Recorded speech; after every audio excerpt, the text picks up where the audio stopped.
Hi, I'm Tom Cruise, and welcome to the Graham Norton Show.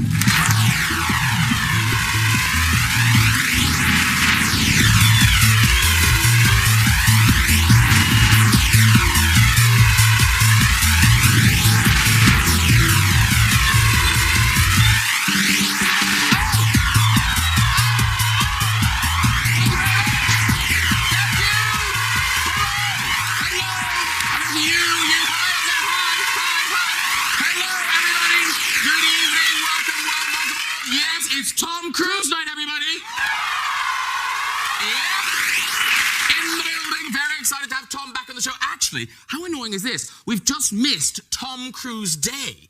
We have, this is true, in Japan, the 10th of October is officially Tom Cruise Day. It is. I mean, I feel awful. I didn't get a card or anything. You think, what an honor to have a day named after you. I wonder how people would celebrate a Graham Norton Day.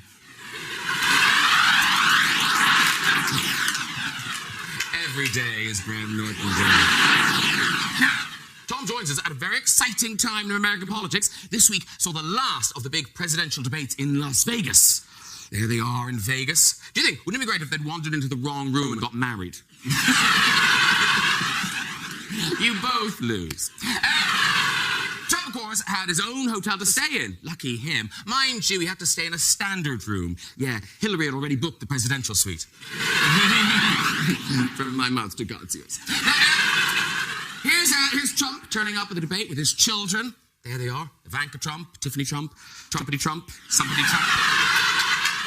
I don't know. Anyway, there they all are. 5 little Trumps, followed by a big orange shit. It's happened to the best of us. And let's get some guests on! Later with music for the mighty Kings of Leon! Yeah! But first, she's given us some of TV's funniest characters, from Balmain Nan to Schoolgirl Lauren, and my bobber, Yes I Am, is Captain Tate, everybody!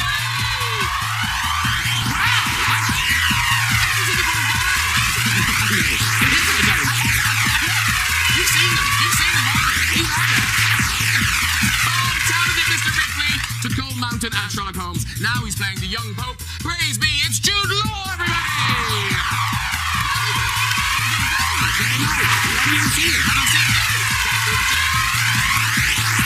This actress rose to fame on TV's How I Met Your Mother, and now she's in the action-packed thriller Jack Reacher, Never Go Back. It's Cobie Smulders! Hey! Have a seat on the couch. Cobie Smulders! Here. Yes, it's the biggest movie star in all the world. Ladies and gentlemen, please welcome Tom Cruise!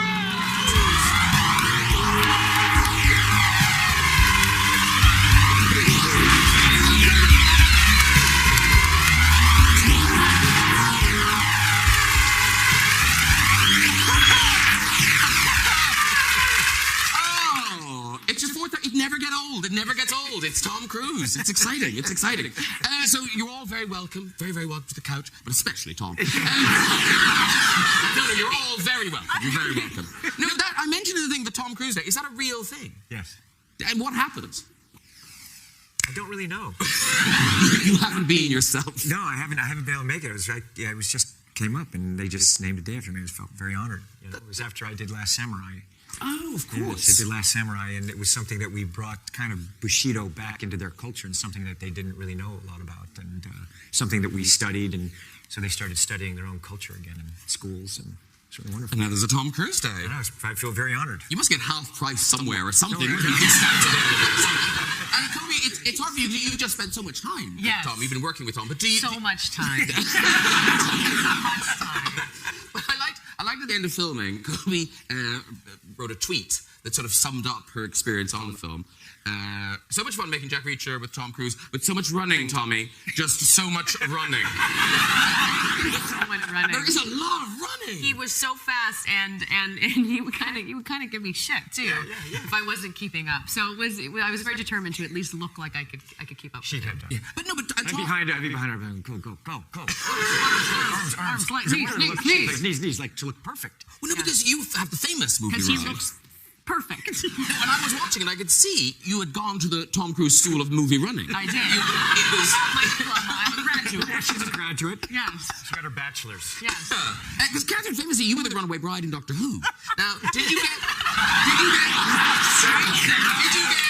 special coaching? Or was it just kind of You also do got into some British running? And I was running against David Tennant, he's a whippersnapper. He can't run like that. And he always used very, very kindly, which doesn't sound like you were afforded the same hospitality. David used to factor in reasons to stop so I could catch up. I don't think of you as a runner. I'm trying to think. Not really in the right company to boast about. Have I seen you running? East London. Used to say, don't you have to run in East London? I run from everyone. Jude. I've done a bit of running in my time. I'm trying to think. I had to run once in character. I was playing this guy who was out of prison, and so I put on a bit of weight for the part, and I was wearing these skin tight trousers. And we decided for some reason that he would wear these huge, like, Cuban heel boots, and running in those. Were you running in heels? No, thankfully. No, see, I was running in heels, so I had to. It's really divided the couch. It's divided the couch. Heels, no heels. Heels. Snakes. No heels. Yeah. Fast. And Jack Reacher, it's lots of action, lots of fights, lots of stunts, and we rarely hear about you getting injured, but apparently in the first Jack Reacher, you did hurt your foot. Yes. There's more to this story, I'm guessing. Yeah.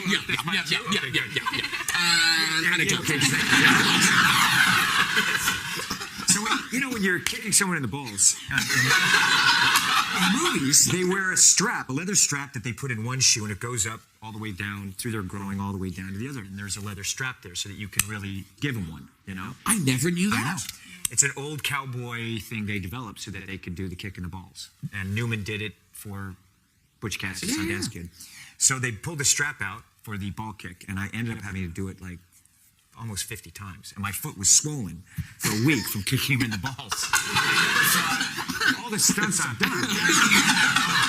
Being the guy whose balls swelled Tom Cruise's foot.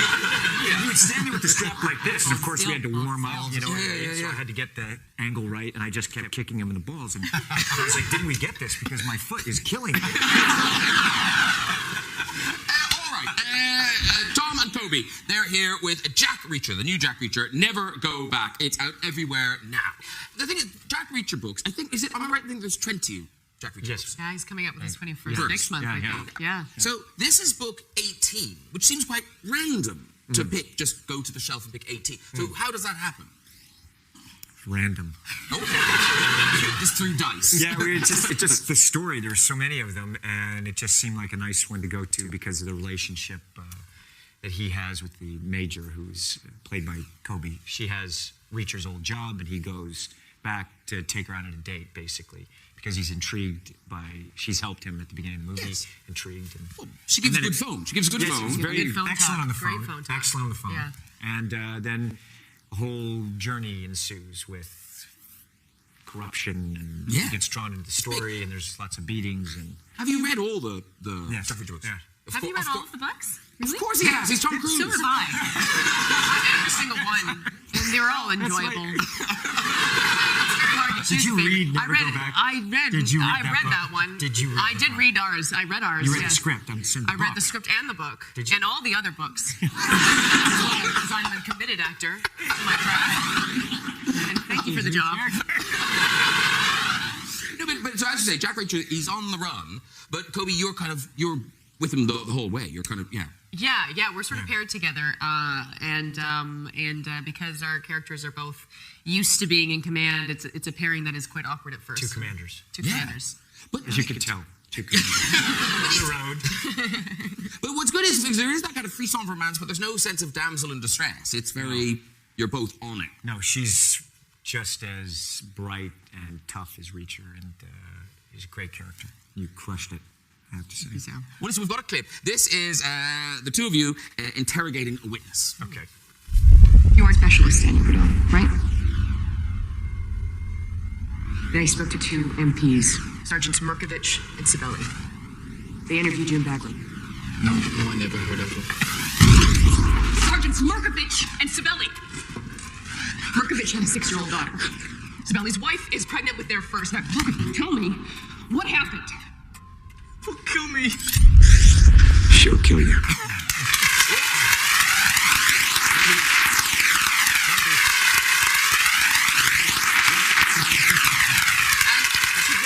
Before, but she was very natural at doing that. Yeah, it was good. Yeah, it's really nasty. It's really nasty. And this is just what about in the movie. I don't think I've ever heard in an American movie anybody call anyone else a dickhead. That seems to be a very British. Is that a very British thing? I think it is a British thing, but it rolled off the tongue very easily. She said it very easily. Yeah, she said it a few times. She said it a few times, didn't she? As a matter of fact, she ad-libbed a couple of them. Yeah. I was like, really? Yeah. Yeah, I guess we say it quite a bit. Yeah, no, I just never heard an American say it before. I mean, I say it all the time. And now, Tom Cruise, every time you're here, I sound like your mother because you do the stunts, and I worry for you. I just think, stop now. Luck running out. There's only so many times you can do these crazy things. Like the last Mission Impossible, you learned how to hold your breath underwater. Yes. Tell the people how long. This is incredible. How long could you hold your breath for underwater? 6.5 minutes. Good, right? This takes underwater because it took from the time you get rid of the regulator, get rid of the bubbles, get on the side, and we wanted to do it in one shot. So they were very, very long shots. So these takes took, I'd have to hold it consistently, safely up to 4 minutes almost for every take. Almost to the point of why bother?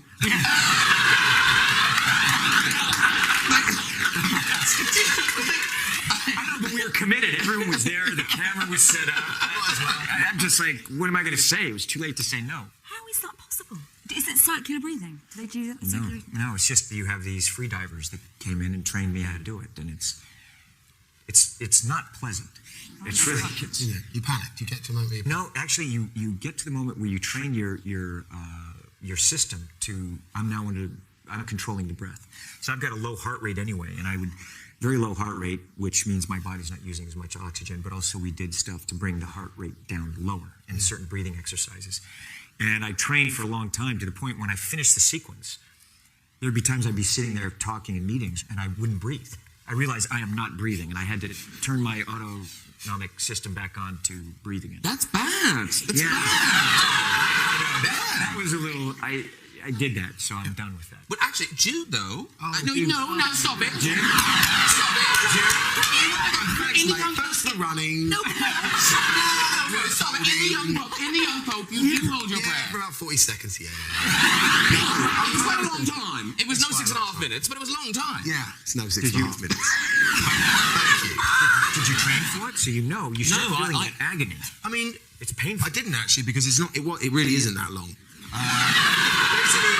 It was in the script that he's had this trauma. I don't want to give anything away. He has a prayer, and he decides he wants to get away from everyone. So he's in the bottom of his palatial swimming pool. So the shot starts on the back of me, and we had to time the length of the prayer. Over a minute, let's say that. Yeah. And it comes around, and we had to time it so it comes around. And like you're saying, the thing that takes the longest is once you're down there, you wait for the bubbles to clear. Yes. And they're ready, and then you hear. Well, because they've got microphones in, so you hear...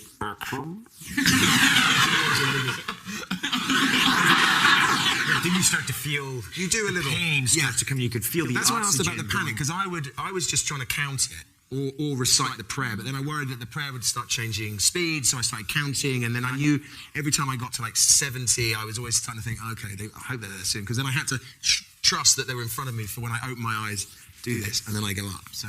Wow. But it was no 6.5 minutes. So you know that pain. I mean, I had to train. It's fun stuff to do. The first time I did it was like... Learning that kind of stuff is honestly, I think... Yeah. No 6.5 minutes. No. But it's a perk. You learn to do these weird things and wonderful things. Can I say, that's so not a useful thing to know how to do. I mean, learn French. Say you're out with, when you get thrown out of the boat and you're down there, now you know how to hold your breath. I could stay alive for an extra 6 minutes. You beat them all. Yeah. He was the last one to die. The last one to go. Yeah. You get to wave them all goodbye. They all hate you as they die. Yeah. It's useful, you're quite right. All right, we're going to watch another clip from Jack Reacher. Now, this is you, Tom, in a diner, dealing with a sheriff who's come to arrest you. Yes. Process him and get him to county. 2 things are going to happen in the next 90 seconds. Excuse me. First, that phone over there is going to ring. Second, you're going to be wearing these cuffs on your way to prison. Well, that is one magnificent prophecy, Mr. Reacher.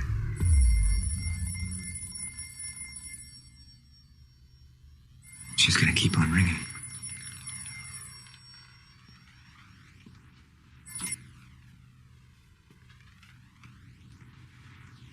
Sheriff Raymond Wood.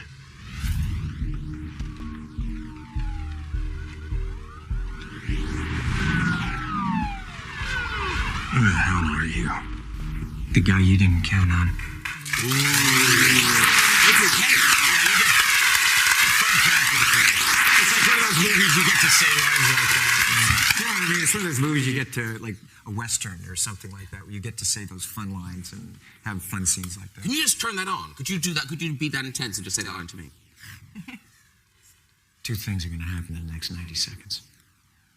First, that phone over there is going to ring. Second, you're going to be wearing these cuffs on your way to prison. Ha ha ha. Well, that's a magnificent... Don't laugh, I'm having that moment! That's a magnificent prophecy, Mr. Reacher. I'm acting with Tom Cruise, everybody. I know. Now, in fairness, the phone didn't ring. I know what happened. I know. Anyway. But wait. Oh my God. It's like superpowers. I kick it in it. Yeah, I know, that's incredible. Yeah, that's better than holding your breath for 6 minutes. I know. Right, Catherine Tate fans, this is amazing. Catherine Tate, and it's so big. I've seen the ads on the telly. Oh my God! It's so big and posh.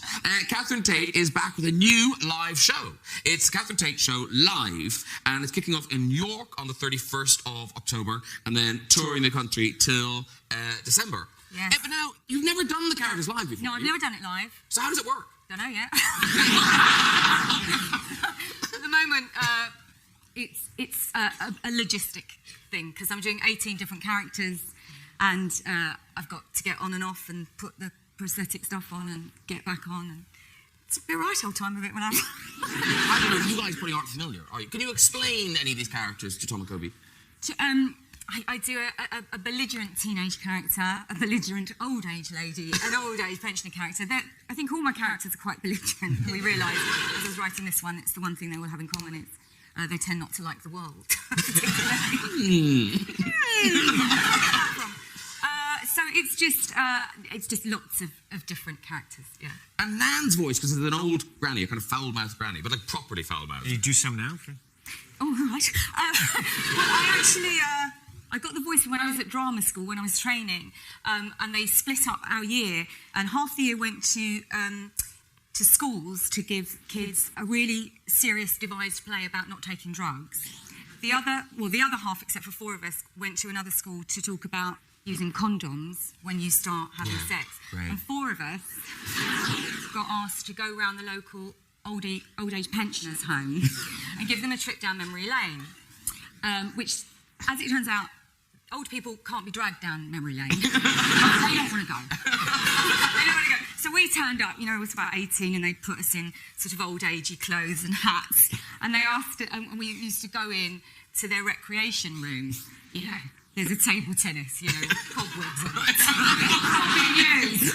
But it's their sort of recreation room, and we'd stand up in front of them and sing, I think it was the Andrews Sisters or something, and they go, well, we'd have to go dancing under the apple tree with anyone else but me. And as we walked on, there was one place, it was in Temple Fortune, because I went to Central in North London, and they sent us to this place, and as I walked on, one lady, as I walked on, she went, "Oh, here we go."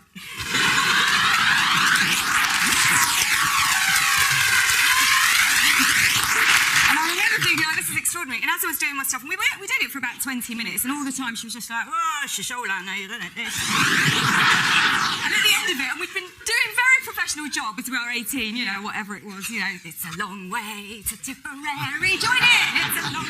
And at the end of it, she went, "Is she going to stay in front of that fucking telly all day?"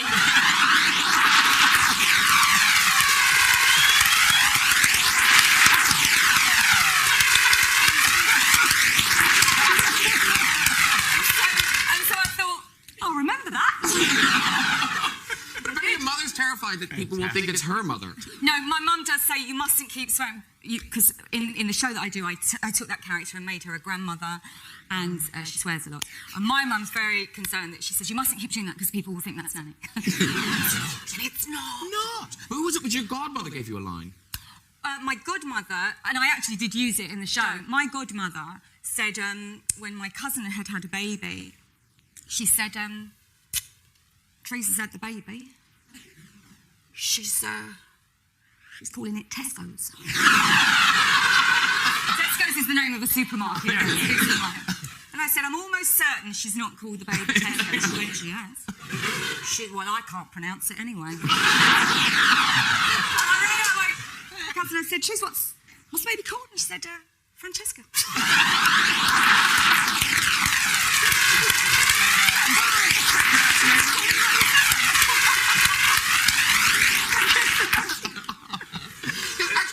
Does any of this ring true with Hugo? Because isn't your mom British? My mom is British, yeah. She's from Norfolk, yeah. Is that why you use the word dickhead all the time? Maybe. Good old mom. Just heard it around the house. I mean, is it a British thing where you're just so cruelly honest a lot of the time? I had this one moment with my mother, and I was in the 12th grade in high school, and we put on the production of Singing in the Rain. And instead of giving me a part where I spoke, they gave me a part where I sang, which I'm not great at.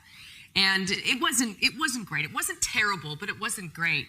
And my mom came to our first performance, and we were all excited, and I was like flushed, and I felt really great. And I did it. I nailed it, even though it was a challenge for me. And I came off stage, and she said, "Oh, Cobie, oh, you were so wonderful. You couldn't sing a note of it, but you just sang it anyway."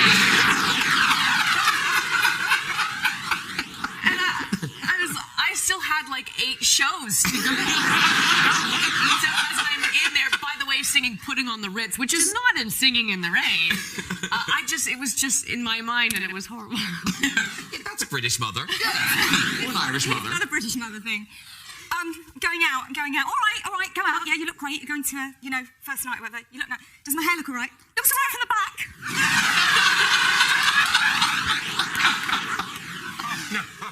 Catherine Tate, good luck with your tour. I'm sure it'll be a huge success. The people have spoken.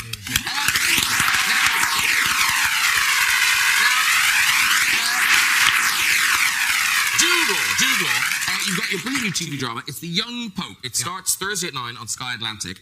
And it's a huge, lavish... I mean, it's extraordinary the way television is going now. That the production values, the scale of these things are enormous. And the premise is that you play this kind of young, charming... but kind of Velado, his name is. Yeah, but kind of kick-ass. More like a politician almost. Ish. It's current day. He's just been inaugurated as Pope Pius XIII. The conclave, the College of Cardinals, have no idea how he's been elected because no one can work out who voted for him. They're all trying to figure out what kind of a pope he's going to be because no one really knows much about him. Is he going to be liberal? Is he going to be reformist? Is he going to be dogmatic? Is he going to be progressive? He doesn't really know who he can trust. And the story really unpeels. You learn more about his background. He was a child orphan. You learn through his relationships with the various cardinals, priests, nuns in the Vatican what his aim is and why he's being put in this position. But, yes, he is the first American pope. He's the youngest pontiff in history. So he's got a certain expectation. He smokes, he drinks Coke, but he's also got a lot of secrets that maybe you aren't expecting. And the brilliant Diane Keaton is in it. Diane plays Sister Mary, who is the nun that he raised him in his orphanage, and she comes over as a kind of confidant.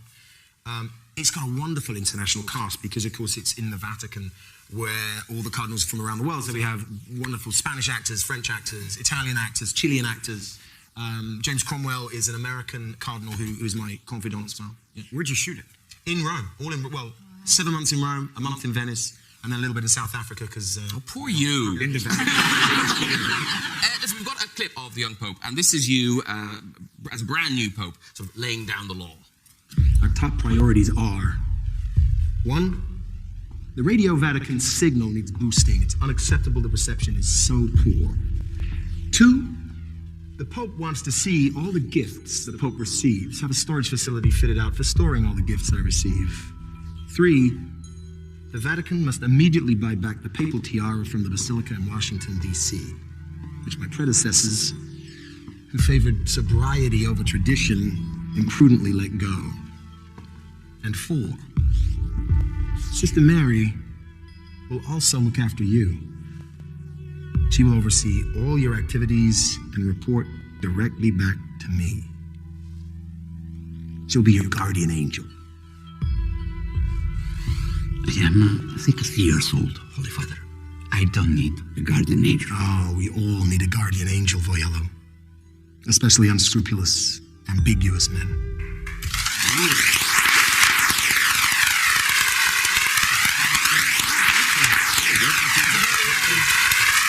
It's a very funny thing about, you notice the popes always have their hands here or here, and I always thought there must be some ritualistic symbol. It must be, and then we realised I've got no pockets. So I put it on every morning and be dressed, and you need help putting it on because there's so many buttons and layers, but it becomes a very comfortable position to keep your hands. And then I'd go out for dinner at night in my jeans or whatever, and I'd still be walking around. And my kids would always say, Dad, you're holding your hands like the Pope. It's actually very comfortable. So we must move on, but very quickly. Obviously, Jack Reacher is Jack Reacher 2. Yes. But apart from the Mission Impossible movies, we don't really associate Tom Cruise with franchises or sequels. And yet, exciting news reaches. Is it true there's going to be a Top Gun 2? I know. No. Oh, come on. Come on. This was on the Tweety Jerry. Here we go. Look, there we go. There's Jerry Bruckheimer. Discuss a little Top Gun 2. Yes, we're discussing it. We're discussing it. What? We're trying to figure it out. Oh, do it. Go on. Trying. You sold 600 tickets right now. 600 tickets. You can figure it out. I'd love to work on it. Figure it out. The only thing I would think, because again, it goes back to because I've heard you in interviews talking about the trials of being in one of those jets. Yeah. I mean, it's horrific. Or would you be better now? Because because I fly aerobatics now. But when you first start flying, you get sick. But like properly sick. Yeah, properly, like fill a bag sick. I know the first day when you've flown in. Yeah. You get really sick. Yeah. I flew with the Blue Angels, and then I went when we were filming. My deal was when I made my deal, I said I've got to fly in the F-14. I made it with the studio, and I had to be filmed in the F-14 live, and so I had to go through all the ejector seat training, and I couldn't wait to fly. So in the morning, I was the first pilot that I flew with. His name was Bozo. And gives you confidence. Yeah. Hi, how are you? Bozo. And we were up there. We had 5 minutes of film, and we had to turn. We had to coordinate, he and I, and we had other airplanes coming in on us, and there was air combat maneuvers, and we very detailed briefings and everything. So we're going out, and we're just right, I don't know, a couple feet off the deck in the desert, and we're just sweating. I'm sweating in the F-14, and because we were doing heavy maneuvers, and we did a really heavy maneuver. We pulled like 9.5 Gs, and you go out. You've got a G suit on, but you just kind of black out. And when I came through, it's like I had my barf bag right here, my side of the thing. I was like, okay, so now I'm going to go get it done so I can do the next take. So I leaned down like this, pulled it out. I was like, just went down like this, and he at that point decided to pull up. And he pulled up so hard and for so long. I mean, I can't do it now. My head literally was touching the ground. The G-force had my spine. And the push to talk right here, I was going like this. It's like, he was going up forever. So finally he leveled off, and I had the bag in my hand. I said, Bozo. Didn't you see? You get a check. You didn't tell me you were going to do that. My head was like, what? He says, yeah, they don't call me Bozo for nothing.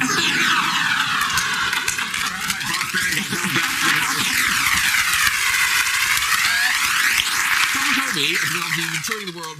You've been to China, New Orleans, LA. You've done the Tennessee. London premiere. Tennessee. Yeah. London premiere has been done. Yes, tonight. And now, Cobie, is Tom doing that thing where he causes a sensation on red carpets? Because he does. Yes. Yes, he does. Yes. You do, though. You do. Yeah. So look at this face. But you do. You love meeting the fans on the red carpet. You really spend a lot of time doing it, talking on phones, taking selfies, all that stuff. So we thought we might spread a little Tom Cruise love here this evening. Okay.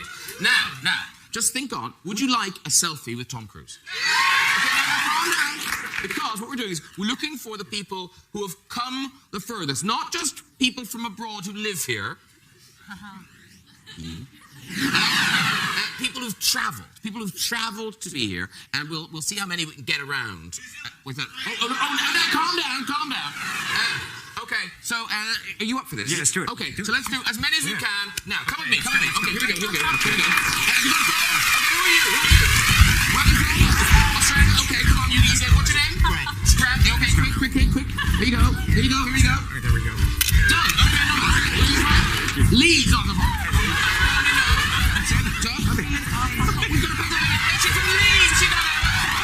That's cheating. Pennsylvania, right here.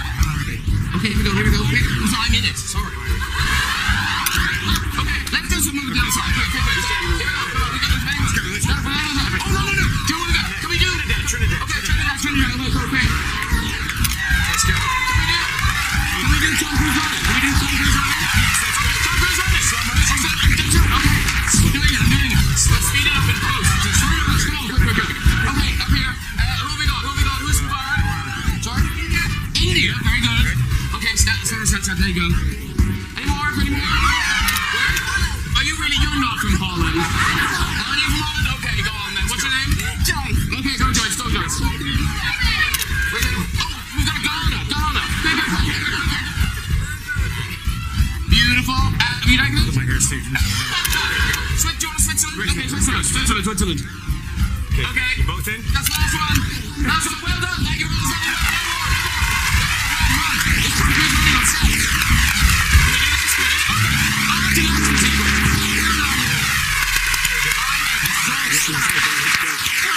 Well done, you. Well done. Right.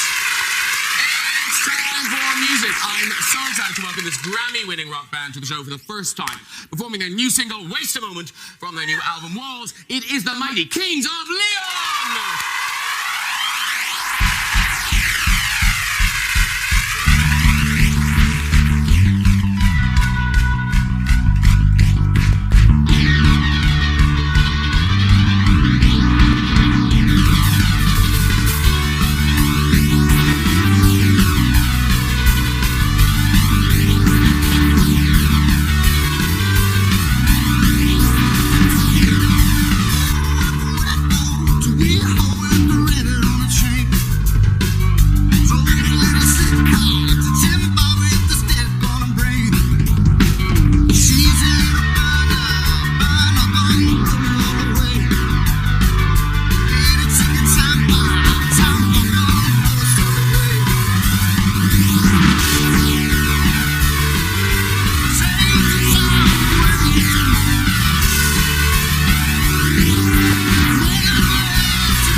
you in order, you silly? Hello, sir. Hello, very nice to see you. Thank you again. Hello, very nice to see you.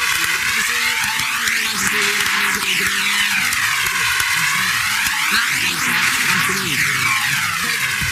Is it room? Yes, we're all in. We're in. It's a tight car, but we're not going far. Okay, that is from the new album, Walls. It's out now. And this is recorded on Thursday, so I'm pretty sure that by tomorrow that's going to be #1, right?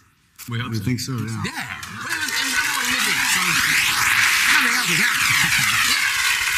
Yeah. It is. And so, Kingsland, it's three brothers. You're and then cousin on the end there. That's right. Is that weird? Do you feel kind of excluded because you're the cousin? Absolutely not. No, we've always been really close since we were... You did put him on a stool, I mean... Yeah. It's like Christmas. Yeah. There's a funny card table with some plastic on it and that stool. But now your mom, she is very involved. Not your mother, obviously. You're just the cousin. Your mother. She's very involved. She clears all the material. Is that right? She tries to. Yeah, she says she does. But yeah, she didn't hear this one. She was pretty upset. I remember we were about to release the first single, and she was like, "Y'all are getting a whooping. I haven't even heard this album yet." She said, "It'll never be successful if I don't hear it first." No, I like it. Even on Twitter, bless her. I like this is such a mother tweet. So you're excited for the new single, Waste a Moment. Buy it if you haven't already. And underneath, that is your mom, I'm guessing. Betty Ann Murphy. Text me how to find it. Tried to last night and never did. And like 3 angry emojis. You're in trouble. We're getting a whooping. You are good. But hey, she didn't need to hear it. It's a huge success. It's #1. That's right. Take that, Betty Ann Murphy. Yeah. Alice, I'm so happy for you, and thanks for doing that live and everything, because I know it's not easy to get all that equipment and everything. Kings of Leon, everyone. Yeah.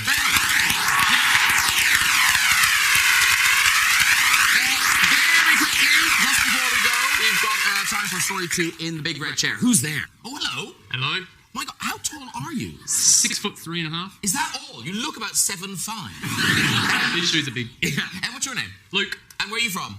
Perth, Australia. Perth? Yeah. Nothing. Do you live here or travelling?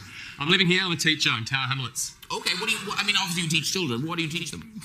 Little kids. Yeah, 2s. So everything. Everything? Yeah. He knows it all, everyone. I'm struggling with the British history, though, a little bit. Well, I'm sure they are too.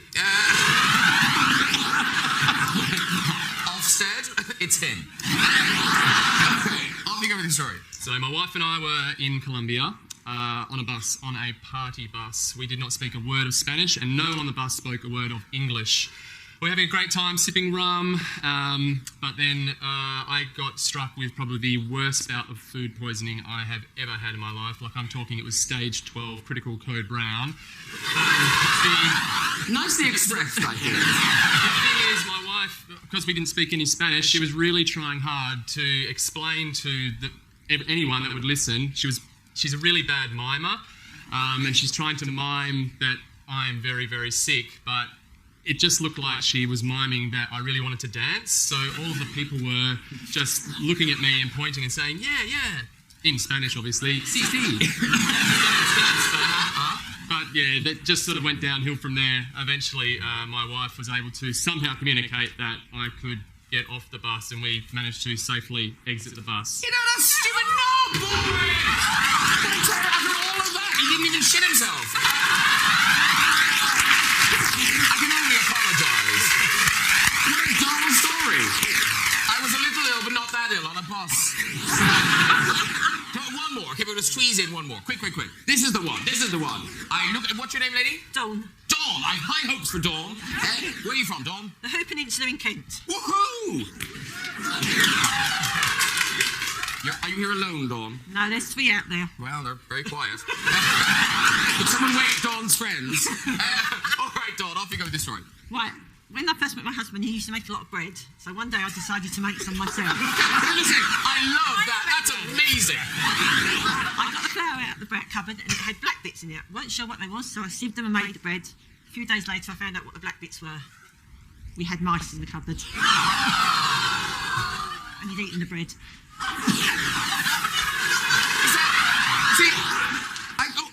Your husband's here? Yeah, he doesn't know. He doesn't know. Where's Dawn's husband? Wow. There he is, hale and hearty. Well done. Should we let Dawn walk? Because I just like